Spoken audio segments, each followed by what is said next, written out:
no ar, no Divã do Gicovato. A abertura do programa hoje, na abertura eu gostaria de falar um pouquinho sobre o amor à primeira vista. Se existe, se isto tem alguma lógica, se é realmente uma dessas façanhas do Cupido que costuma soltar suas flechadas de uma maneira indiscriminada, e se isto realmente pode funcionar, se isto pode ser verdadeiramente chamado de amor. A verdade é o seguinte: todos nós temos uma sensação de incompletude, todos temos uma sensação de vazio, de que nós somos uma criatura incompleta, que só nos completamos verdadeiramente quando encontramos uma outra metade, como se nós fôssemos uma metade que fica buscando desesperadamente reencontrar outra metade.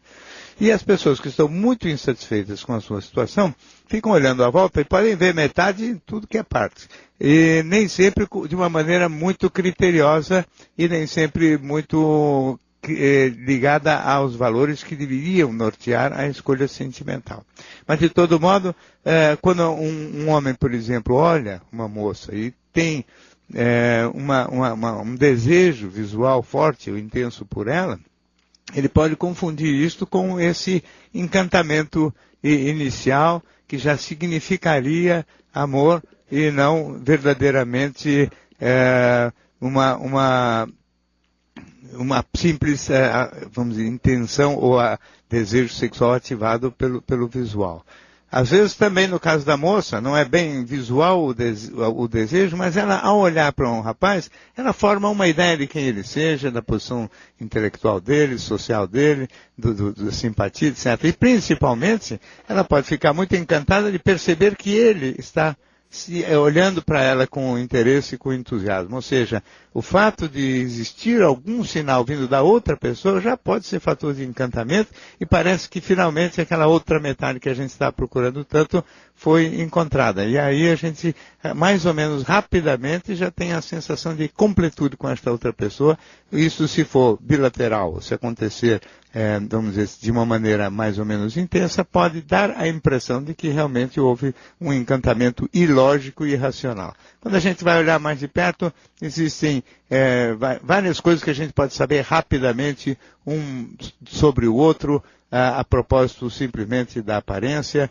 Pode também ter uma medição de quanto a gente está carente e, portanto, está necessitado de encontrar, e quanto a simples retribuição de um olhar com simpatia e carinho possa determinar também uma tendência da gente de ficar encantado. A verdade é que pode surgir envolvimentos por esta via.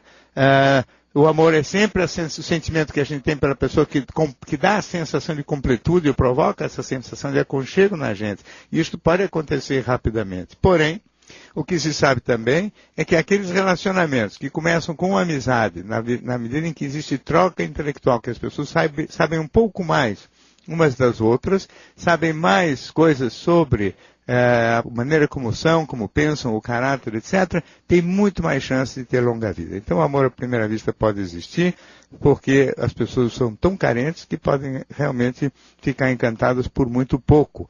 Na verdade, não é assim que começam as boas relações afetivas. Elas começam a partir do momento que a gente conhece um pouco melhor a alma, a subjetividade, o caráter, a maneira de ser e de pensar da outra pessoa, e vice-versa, para ser realmente correspondida à relação.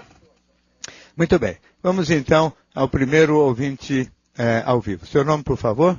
É Paulo Almeida. Pois não, Paulo. De onde você fala? De Belo Horizonte. Pois não. Boa noite, professor. Pois não. Eu vou falar, eu sou economista, consultor de empresas, e vou falar assim um relacionamento entre pessoas nas empresas, foge um pouco do foco das perguntas. Não foge não, aqui não, nada foge do foco, só ofensas, agressões e maldade, o resto tudo claro. Não foge. E nessa relação eu tenho clientes em vários estados brasileiros e trabalho com gestão informacional no processo decisório. E eu verifico nas corporações que um departamento emite um relatório com algum erro, e geralmente nós vamos checar isso aí, no intuito de ajudar, as pessoas sempre jogam a culpa para outro departamento que enviou a informação errada, ou para outra pessoa, enfim, né? Cria uma situação que sempre, o errado é sempre o outro, vamos falar assim, né? E isso... Você tem quantos anos, Paulo? Eu tenho 50 anos. E em todas as empresas que você trabalha, sempre aparecem coisas parecidas com isso? É muito comum isso, né? E eu fico pensando que até isso seria típico do ser humano, vamos dizer assim, quando o filho erra, ele sempre joga a culpa no irmãozinho, enfim. É uma coisa que eu tenho observado e tem me chamado a atenção. Eu falo, isso aí está fora do foco do economista. Isso aí já entra para um lado mais... Então, está fora do seu foco, mas não está fora do meu, não. Na verdade, é o seguinte, as pessoas parecem que têm muita vergonha de errar, não é?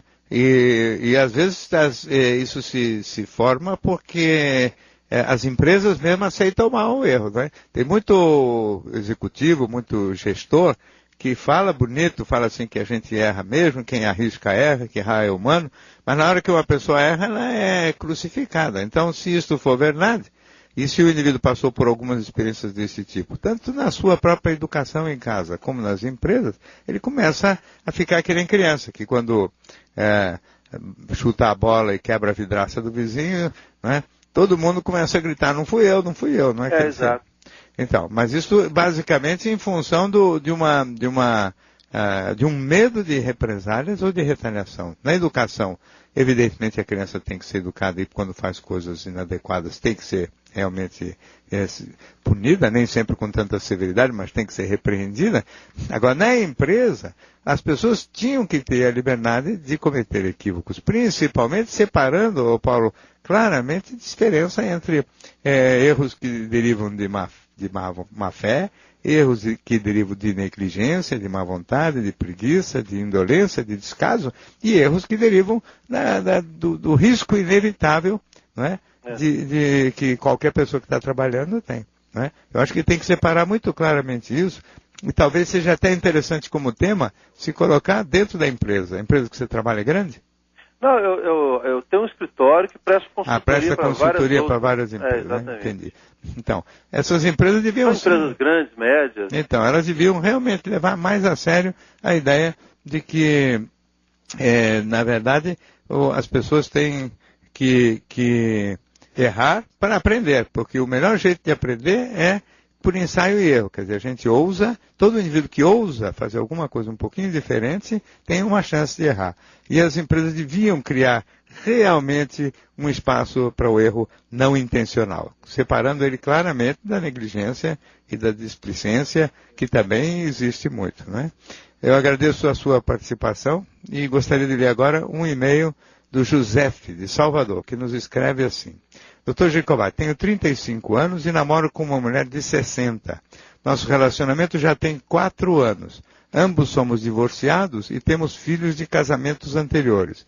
Embora ela não goste de falar em casamento, já me apresentou a muitos familiares e amigos como marido dela. Porém, estamos enfrentando uma crise por causa do meu ciúme. Ela já comentou comigo que o professor de yoga dela tem um ar de conquistador. Em algumas ocasiões cheguei a notar que ela olha com um jeito diferente para esse professor. Já discutimos por causa disso e ela chegou a pedir que o nosso namoro terminasse porque ela não aguentava mais o meu ciúme exagerado. Decidimos dar um tempo em nosso namoro para ela saber se voltaria a sentir amor por mim. Eu a amo muito e não gostaria de terminar o namoro. É possível uma mulher voltar a amar um homem? Ou será que tudo isso está acontecendo para que ela enfim fique junto com esse professor? Ô José, não sei dizer se realmente o objetivo dela é ficar junto com esse professor. O que você notou também como sinais de grande entusiasmo dela para com o professor não me parece suficiente. Acho que você realmente viajou um pouquinho aqui, imaginando que o jeito de olhar dela é tão peculiar e tão diferente que realmente envolve um risco efetivo de que ela esteja entusiasmadíssima por ele. O que eu acho é o seguinte, o ciúme não é uma coisa que deve ser estimulada nem valorizada. O ciúme é uma inadequação, é uma coisa que idealmente não deveria existir. É impossível não existir em intensidade nenhuma, mas na realidade não é prova de amor, é prova de insegurança de quem ama, e não prova de amor. A não ser que você esteja realmente namorando uma mulher que não seja confiável, verdadeiramente não seja confiável. E aí eu não sei o que você está fazendo na relação, namorando com uma pessoa que não é confiável. se tem já 4 anos, não é? Se a relação, se ela já apresentou você a muitos familiares e amigos como marido, se ela realmente e você não levam em conta esse problema da diferença de idade que poderia eventualmente vir a ser um problema que costumeiramente deixaria ela mais enciumada do que você, ela imaginando que, estando já mais velha, etc., você poderia estar achando muita graça nas mocinhas, de modo que realmente eu acho que está tudo fora de propósito do seu ciúme. Não acho que ela deixou de amar, mas acho que realmente ela pode estar um pouco enjoada de coisas que cerceiam o comportamento dela sem pé nem cabeça. Mais um ouvinte por telefone, seu nome, por favor? Edson de Arthur Alvim. Pois não, Edson.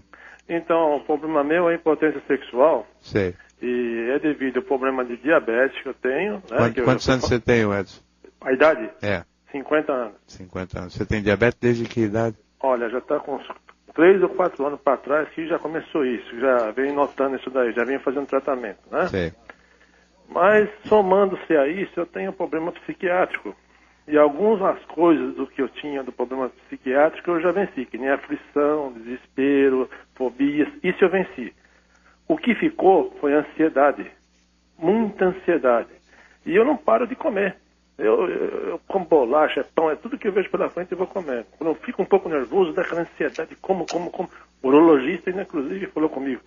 Falou, uma vez que o vaso sanguíneo fica lesionado pela diabetes, pela obesidade, não tem como reverter mais isso. Uma vez lesionado, está lesionado. Não tem milagre para resolver isso. Né? Mas está lesionado? Porque o diabetes, em 3, 4 anos de duração do diabetes, se você está se cuidando razoavelmente, você pode não estar com nenhum sintoma ainda do diabetes. Né? Está lesionado ou não está? É comprovado porque eu fiz a... Não, você não entendeu. Diabetes, sim. O diabetes a longo prazo pode perturbar a função sexual. Certo. Isso também é verdade, mas eu não sei se em 4 anos perturba a função sexual, é isso que eu estou dizendo. Será que é o diabetes ou são outras coisas, essa própria ansiedade ou impaciência Pode que também... ser também que esteja relacionado a isso também. Porque mandaram fazer um tratamento psicológico e o meu convênio não cobra o tratamento psicológico. Então é só o psiquiátrico, né? Sim. Então o psiquiatra já falou que eu tenho que fazer um tratamento juntamente com o psicológico também. Sim. Também, né? Você mesmo, a dificuldade é na ereção, é? E aí, tomando esses remédios mais modernos aí, funciona? Para ser sincero, não. Nem não tem 100% de aproveitamento. Não, mas você, quando está, por exemplo, se masturbando, tem ereção ou não? Sim. Sim, quer dizer, na verdade é a presença da situação mesmo com a mulher que complica mais. Exatamente. Então, na verdade, Edson, isso mostra claramente que o problema é mais psicológico, né? Porque se o problema fosse orgânico, ligado mesmo ao diabetes, provavelmente também na masturbação apareceria dificuldade. Apareceria o mesmo sintoma, né? Então, apareceria igual, porque aí a lesão orgânica aparece em todas as situações. Então eu tenho que entrar mais pela área psicológica, tem que também, aprender né? a não ficar tão preocupado com o desempenho, tem que desencanar esse negócio de diabetes aí, porque por enquanto não é essa a causa da sua dificuldade sexual, e acho que você tem que realmente também, não só psicológico, como também psiquiátrico, tratar de reduzir um pouquinho essa ansiedade e essa aflição, porque realmente tudo isso só atrapalha para você emagrecer, só atrapalha para seguir a dieta do diabetes e, obviamente, também atrapalha muito na função sexual, porque a calma e a serenidade funcionam melhor do que qualquer medicação para um bom desempenho sexual. Agradeço muito a sua participação. Temos agora uma dessas mensagens gravadas que nos foi deixada ao longo da semana. Eu sou professora do ensino fundamental, crianças do antigo primário. Eu percebo que há uma espécie de cultura de maus tratos com relação ao professor para o aluno. Há xingamentos diários e todo tipo de desconsideração por parte do professor para com o aluno. Um aluno que recebe esse tipo de tratamento durante 1 ano não tem a sua autoestima comprometida? Qual seria o prazer que os professores encontram em destratar os seus alunos diariamente perante o restante da classe? Então, eu na verdade não posso responder qual é o prazer que os professores têm, mas certamente é alguma coisa muito inadequada para quem escolheu esta profissão, para quem de livre e espontânea vontade resolveu ser educador. Nós sabemos todas as dificuldades da profissão, sabemos as dificuldades principalmente no ensino fundamental na rede pública, sabemos das dificuldades das crianças, às vezes, para acompanhar o andamento das aulas, sabemos de tudo, mas, na realidade, ao professor é dado o papel de tentar cooperar para que essas crianças evoluam. E, evidentemente, que rebaixando, humilhando, principalmente humilhando, envergonhando as crianças perante os seus colegas, elas prestam um enorme desserviço, fazem um grande mal. E eu lamento que isto ocorra com esta frequência. Nas escolas particulares, o que a gente ouve é o inverso, que são os alunos que destratam, desconsideram os professores, que são tratados como se fossem empregados deles. E na área pública, pelo jeito, acontece o inverso, quer dizer, o professor que, recalcado, frustrado e com suas dificuldades e problemas mal resolvidos, resolve se vingar ou rebaixar ou colocar para baixo crianças que precisam de apoio, precisam de atenção, não digo de grande carinho, não, porque não é este o papel do professor, mas um tratamento respeitoso, considerado. Né? Educar é transmitir usos e costumes de uma comunidade para as novas gerações, e essa transmissão de usos e costumes tem que se dar, entre outras coisas, por conta de uma forma educada, respeitosa, gentil, de tratar as próprias dificuldades das crianças, a tratar as dificuldades que possam existir também nas relações entre professores e alunos, entre alunos em geral. Quer dizer, o ato de educar não é só transmitir conhecimento, mas é muito mais do que isso, é ajudar na formação, principalmente crianças, às vezes de origem mais humilde, que nem sempre têm bom acompanhamento em casa. Lamento muito por isso e espero que esse seu alerta dado aqui contribua para acordar alguns, pelo menos, dos professores que agem desta maneira, fazendo um grande mal e um grande estrago na cabeça das crianças. Muito bem, temos agora mais um ouvinte por telefone. Seu nome, por favor? Luiz. Luiz. De onde você fala, Luiz? De Natal, Rio Grande do Norte. Natal, Rio Grande do Norte. Então, Luiz, qual é o problema? O problema, doutor, primeiro eu queria dizer que eu sou fã já há bastante tempo. Muito obrigado. E o problema é que eu, aos 10 anos de idade, eu fui abusado algumas vezes, sexualmente, por alguns homens da minha rua. Na época eu falei para minha mãe e a única atitude dela foi querer bater em mim e não tomou nenhuma atitude em relação a eles. E passou, aí já na minha idade adulta, depois de 23, 24 anos... Quantos anos você tem agora, Luiz? Eu tenho 35. 35. Eu passei a ter interesse por meninas, assim, de 15 anos, 14 anos. Inclusive, com 27 anos, eu cheguei a ter um caso com uma de um tempo, né? E isso me preocupa porque eu acho que não é adequado, principalmente para as meninas, né? Embora muitos amigos meus também tenham isso e não considero problema, acho que é normal mesmo e ficar com essas meninas assim e tudo. Mas eu não me sinto bem com isso e queria resolver. Já tem 3 anos que eu faço psicoterapia e, infelizmente, mesmo tendo abordado o problema, eu não vi mudanças. Então, mas você tem alguma namorada fixa, Luiz? Tenho. E ela quantos anos tem? Tem a minha idade. Sim. Quer dizer, na realidade, então, esse interesse por meninas não é sentimental, é só sexual. Não, na verdade, eu já me apaixonei por algumas, mas só uma ficou sabendo, que foi com quem eu tive um caso. Sei. E na realidade, a sua namorada, com a sua namorada você se dá bem? Muito bem. Eu já fui casado, inclusive 2 vezes, com pessoas da minha idade. Sei. E com as quais você teve relacionamentos legais? Normais. Perfeito. Da parte sexual. E os casamentos terminam por quê, hein, Luiz? O primeiro acabou, na verdade, porque nunca devia ter começado, né? Oi? Tá certo, é assim mesmo. Quase sempre os casamentos terminam pela mesma razão que começam, por erro de escolha. Esse eu só casei com ela porque a gente transou e aí minha mãe disse que eu tinha que casar com ela por causa disso. Sim. O segundo acabou depois de 10 anos, eu achei que não ia acabar, mas acabou porque eu cheguei a trair algumas vezes e por causa disso ela não aguentou mais e me largou. E é trair sempre com menina? Não, eu traí com menina uma vez só. Que foi esse caso que eu tive. Eu só tive um caso com uma menina de 15 anos. Quer dizer, na verdade é muito atraído por menina, mas tem uma vida de adulto normal, então. Normal, só que isso me incomoda, porque eu sou professor e tenho muitos adolescentes em sala de aula, umas que dão em cima de mim e eu fico naquele dilema. A tentação. Tem que ter muita força de vontade. É verdade. Então, eu acho o seguinte, na verdade, não sei nem se é por causa do que lhe aconteceu na infância, viu, Luiz? Porque, na realidade, não é preciso ter tido nenhum problema de abuso sexual na infância para ter fascínio por meninas de 14, 15 anos de idade, especialmente hoje em dia, especialmente sendo professor e convivendo com elas e elas dando bola para você, né? Na realidade é mais do que humano isso, porque as meninas de 15 anos de idade já estão totalmente formadas e hoje já são até bem mais espertinhas do que deveriam ser.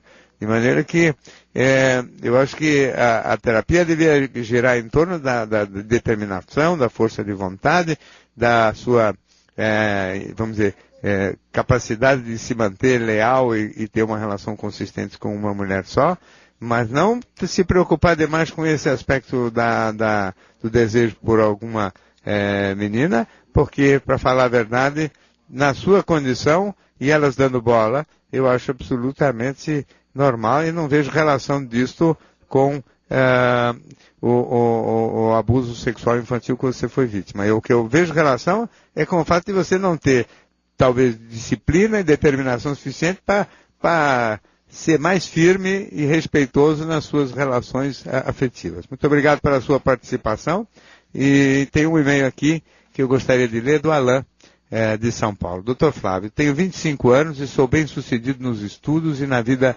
profissional. Nunca namorei e minhas relações sexuais só foram com prostitutas. Me masturbo frequentemente vendo revistas, assistindo filmes ou pensando em mulheres atraentes. Mas após a ejaculação, sinto uma grande sensação de vazio e angústia. Jogo a revista ou o filme fora, não vejo mais graça alguma na mulher escolhida, entre aspas, e parece que nunca mais vou querer fazer sexo. Se me masturbo por 2 dias consecutivos, no segundo não há a menor sensação de prazer. Qual é o meu problema? Então, Alan, não há problema nenhum. Na realidade, o que acontece com os homens depois da ejaculação é que o desejo desaparece com a ejaculação e o homem entra num período que se chama de período refratário, ou seja, um período de desinteresse sexual, um período em que é como, sei lá, se você quiser uma comparação, depois que um indivíduo vai a uma churrascaria e come um daqueles churrascos de rodízio, depois que acaba de comer, ele não tem o menor interesse em comida mais. E com o homem acontece exatamente isso do ponto de vista sexual. É curioso porque assim, não é assim a fisiologia feminina. A mulher tem uma excitação residual mesmo depois de ter orgasmo, o que permite à mulher ter vários múltiplos orgasmos, inclusive. Né? Mas agora, o tempo desse período refratário varia de pessoa para pessoa. Pode durar 5 minutos e pode durar 24 horas ou mesmo 48 horas. Em cada pessoa é de um jeito. Sempre que termina a masturbação, você pega mesmo os filmes eróticos. Você pode ver todo filme erótico termina, a cena pelo menos termina quando o homem ejacula. É sempre, o homem ejaculou, acabou o filme. Então, por quê? Porque o desejo desaparece e acabou todo o interesse masculino. Não há nenhum problema nisso.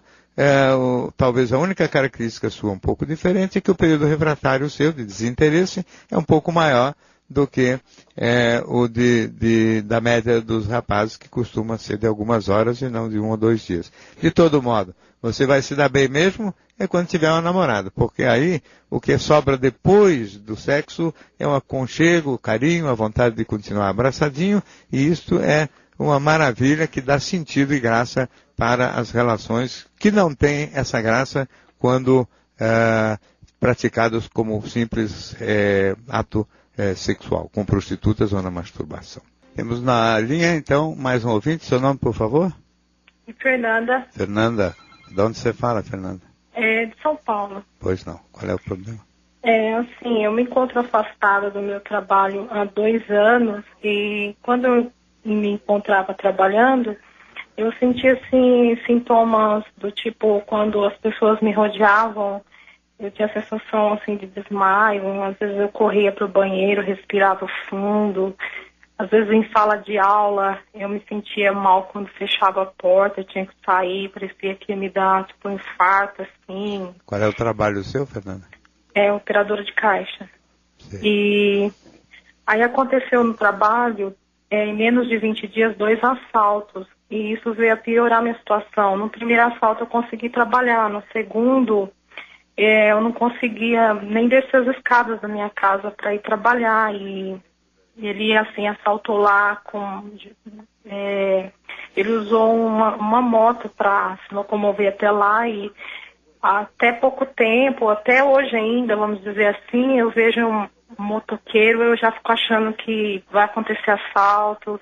E assim, o perito sempre me dá alta e já vai para 2 anos, eu sei que eu vou ter que encarar essa situação e eu me sinto, tipo, covarde, assim, de ir até lá, Mas, Fernanda, você tem tentado nesses 2 anos trabalhar ou não?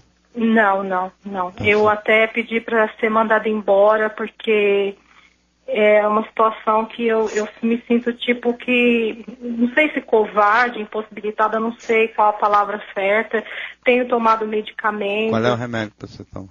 Sertralina, Praz, esse tipo de remédio. E só que eu acho que essa situação, assim, por exemplo, a médica também passou para mim terapia em grupo e eu fui uma vez só. Nossa, me senti mal de ver aquele povinho ali, sabe, rodeado ali de mim, vontade de sair agredindo todo mundo, sair correndo ali, gritando. Então eu não consegui fazer terapia em grupo. E na realidade seria uma boa, hein? Para você perder quer dizer, tem que enfrentar a situação, né? Você tem 2 escolhas aqui, Fernando. Uma é evitar e a outra é enfrentar. Se você evita saindo do trabalho, evita de sair de casa, fica, vamos dizer, se protegendo contra um eventual sofrimento, evidentemente você cria uma oportunidade crescente de perpetuar o seu problema. Na verdade, o certo mesmo é você enfrentar, né? Os remédios, tipo sertralina, na dose certa, podem dar um pouco mais de confiança em você de que você não vai passar mal. Pode dar um pouco mais de certeza de que você pode ter até a impressão de mal-estar, mas não vai nem desmaiar e nem passar realmente muito mal, porque esses remédios protegem contra esse mal-estar maior. Agora, se você ficar evitando, você complica cada vez mais a situação. Hoje, em relação ao trabalho, depois em relação à situação social, toda pessoa que desenvolve algum tipo de medo, se continuar, tem que enfrentar. Se evitar, na verdade, está complicando cada vez mais a sua situação. Vê se consegue ganhar um pouco mais de força e vai em cima da sua dificuldade, nem que seja, sabe, na base de ou morre ou cura. Não fica parada, porque senão realmente a coisa pode ir se complicando com o tempo. Muito obrigado pela sua participação. Temos mais um ouvinte na linha. Seu nome, por favor? Henrique. Henrique, qual é o problema, Henrique? Na verdade não é um problema, é uma dúvida que eu tenho. Pois não. Com relação a pensamentos bons, ruins, eu gostaria de saber até que ponto trazem coisas boas e ruins nas nossas vidas. Quantos anos você tem, Henrique? 28. Você está pensando dessas coisas tipo o poder da mente, é isso? Quanto a mente puxa coisa boa, coisa ruim? Exatamente, porque eu sempre fui uma pessoa que fiz tudo certo, nunca pensei em coisa errada, etc, né? E sempre fui bastante persistente, sim, nas coisas, mas parece que tudo anda para trás, tudo dá errado, entende? Tudo dá errado? O que é isso tudo, Henrique? Tudo que você planeja, nada dá certo. Por exemplo? Um exemplo, você fazer um projeto, pensar numa universidade, fazer um curso e tal, e no decorrer do tempo você vai batalhando, chega na hora você não consegue, sempre acontece algum imprevisto, esse tipo de coisa. Mas isso é o seu caso? Você tentou fazer a universidade e não conseguiu? Isso é um exemplo, né? Assim, já aconteceram várias outras coisas, né? Por exemplo, fala outras coisas. No plano sentimental também? Você também pensa assim? Não, sentimental estou muito bem. Então você já deu certo nisso aí, né? No profissional, como é que é a sua vida profissional? É terrível. Por quê? Porque eu entro numa empresa, começo a trabalhar, faço tudo certinho, mas parece que cada empresa que eu entro é uma pior que a outra, problema de salário, não te pagam, enfim, um monte de coisas, né? Você acha que você é uma pessoa que não tem muita sorte? Com relação ao trabalho, acho que sim, viu? E não é porque você é pessimista, não, né? Não, eu sou muito otimista, mas... Mas as coisas não estão andando. Exatamente. Então, na realidade, Henrique, você sempre tem que pensar em duas possibilidades. Que você, por mais otimista que seja, não está fazendo tudo aquilo que talvez devesse fazer. Quer dizer, falta às vezes, sem perceber, um pouquinho de obstinação, disciplina, persistência, também às vezes inteligência emocional, habilidade no trato com as pessoas, ser uma pessoa respeitosa, educada, competente no ambiente de trabalho como um todo, porque tudo isso conta muito mais do que a gente pode imaginar para que a gente consiga avançar profissionalmente. Às vezes um pouco mais de paciência, de esperar a hora oportuna, quer dizer, ter um pouco mais de... não basta ter pensamento positivo, mas tem que ter talvez um pouco mais de paciência e tolerância para esperar o momento em que a coisa realmente se encaminha a favor da gente. Porque muitas vezes pode demorar para que isso aconteça. Nem sempre o jogo acontece exatamente na hora que a gente gostaria. E um pouquinho de paciência e de persistência e um pouco, principalmente, de competência para esperar a hora boa pode ajudar muito mais do que você imagina. Não desista não. Você tem só 28 anos, o jogo está começando ainda, tem muita água para rolar. E não subestima essa coisa de estar bem sucedido sentimentalmente, porque isso aí é ouro, né? No trabalho, de um jeito ou de outro, acaba dando certo. Um pouquinho de paciência. Obrigado pela sua participação. Eu queria ler um e-mail do André, que mora em Chicago, nos Estados Unidos, que escreveu para o programa. Dr. Flávio, sou casado e tenho uma filha de 8 anos. Eu e minha mulher já notamos que nossa filha está absorvendo alguns valores da cultura americana. Alguns deles ruins, como arrogância e desrespeito a outras culturas. Outros bons, como a relação com o dinheiro, um pouco mais de independência. Acredito que o ambiente é um fator muito importante na formação do caráter de uma pessoa. Já pensamos em voltar ao Brasil, mas achamos que a classe média brasileira é tão ruim ou pior que a dos Estados Unidos. Agora estamos pensando em nos mudar para a Europa, pois tenho a oportunidade de trabalhar na mesma empresa lá. Gostaria de saber se o lugar onde vivemos realmente pode influenciar a formação da personalidade da minha filha, ou estamos tentando achar desculpas para a insegurança que sentimos em educá-la. Ô André, na realidade, educar hoje é sempre um problema, porque as crianças crescem efetivamente num determinado contexto e num determinado ambiente. E a família, muitas vezes, conta até menos do que o ambiente do ponto de vista do que possa ser, vamos dizer, a influência efetiva sobre a criança. Então, não acho que vocês estão achando desculpas nem para a insegurança que sentem em educar e nem mesmo achando desculpa para eventuais dificuldades que a sua filha possa ter. O que eu acho é que existe uma certa superproteção, porque na realidade as crianças têm que crescer no ambiente que a gente vive, e a gente vive onde a gente pode viver. E se a gente tiver muitas opções de vida, tem que escolher segundo talvez os critérios e os valores, principalmente dos adultos. As crianças sempre acabam se adaptando. É evidente que um pouco da influência familiar também conta muito, e é a simples vontade que os pais têm de formar uma criatura rica em valores, evidentemente, em valores éticos consistentes, né? Valores ligados a respeito humano, a disciplina, a respeito também pelo trabalho, pelas pessoas que são determinadas. Tudo isso as crianças veem como exemplo dentro de casa. E certamente conta também muito mais do que se pode imaginar.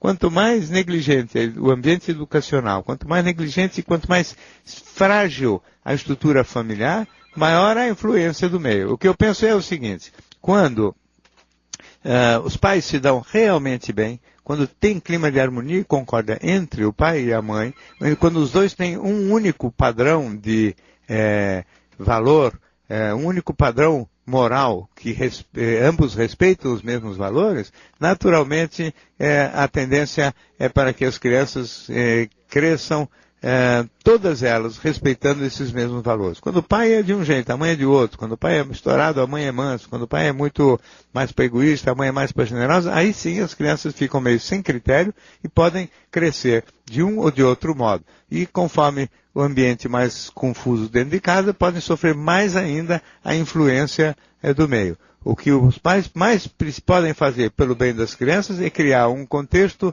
favorável para eles dentro de casa, isso significando um único e permanente critério de valor respeitado pelo pai e pela mãe.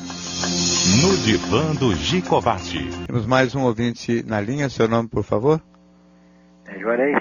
Juarez, seu problema, por favor? Transtorno afetivo bipolar. Eu gostaria de saber se tem cura. Quantos anos você tem, Juarez? 45. E esse distúrbio bipolar, você se manifestou em que idade? Uns 40, uns 38, por aí. E como é que... Até então você não tinha nada? Não, até eu acho que eu tinha isso aí e não sabia, né? Tinha e não sabia. Então, na verdade, você... Mas tinha e não sabia por quê? Você tinha sido... Não, porque depois que eu fiquei internado, que eu fiquei sabendo que eu tinha isso. Você ficou internado aonde? Aqui no Hospital das Clínicas. Por quanto tempo, Juarez? Eu fiquei um mês. Aí me deram alta para fazer recuperação em casa. Sei. Você ficou internado por causa do distúrbio de mania ou de depressão? Depressão. Você ficou muito deprimido? Eu fiquei na cama e não levantava mais. E aí que tomou muito remédio lá ou fez outro tipo de tratamento? Eu tomei remédio e fiquei passando em psicólogo e psiquiatra. Sei, mas não fez outro tipo de tratamento além dos remédios? Não, né? só tomando medicamento. Sei. E você já teve também o inverso da depressão, de ficar muito eufórico, achar tudo muito engraçado? Já. Sei. E de vez em quando também passa períodos bem razoáveis em que você não está nem eufórico nem deprimido? Tipo normal, né? Tem períodos normais também? Tem, mas só que esse período normal é pouco tempo. Depois, quando eu acho que eu tô normal, eu vou fazer alguma coisa, aí me dá um pânico. Sei. E aí então já está mais para deprimido outra vez, né? Então, Juarez, na verdade o que é o seguinte, o distúrbio bipolar é uma falha na química cerebral, que existe num número grande de pessoas, e de vários tipos, né? Essas falhas químicas. E são alterações no metabolismo de uma substância que chama serotonina. E algumas pessoas têm esse metabolismo meio fraquinho, meio irregular. Então, às vezes fica concentração grande demais, às vezes baixa demais. Quando fica grande demais, o indivíduo fica eufórico. Quando fica baixa demais, fica deprimido. Essa regulagem, sintonia fina, em algumas pessoas não é automática. Então, aí dá esses distúrbios chamados de bipolar. Quando isso acontece, provavelmente a pessoa tem que tomar algum tipo de medicação estabilizadora do humor por tempo comprido, para que isso possa se manter razoavelmente estável. E nas crises, quando elas surgem apesar do estabilizador de humor, tem que ser medicado.